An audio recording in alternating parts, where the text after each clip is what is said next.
สัญญาจะกลับมาเมื่อวันสงกรานต์อาบยาวงแสนให้สายแน่นสองเอาผัวพัน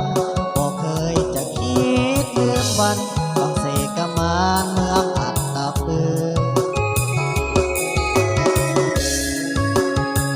อยู่ที่ตาคอเคยบอกว่าหากหมดใจแล้วไปกราบไหว้พระใหญ่ดินแดนละเบือเมืองถิ่นผู้ดีแห่งนี้น้ำใจแสนซื่ออยากเห็นหน้าน้องเสมอ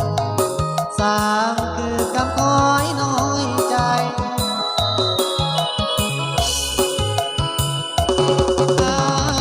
คุณอายติดดังใจ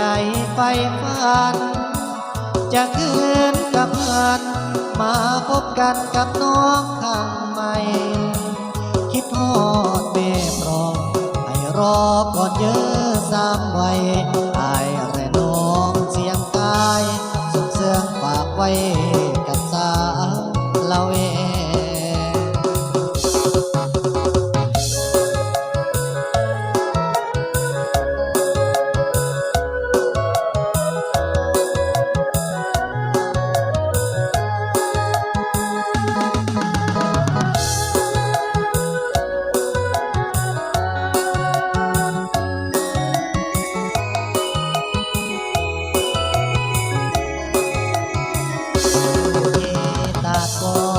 เคยบอกว่า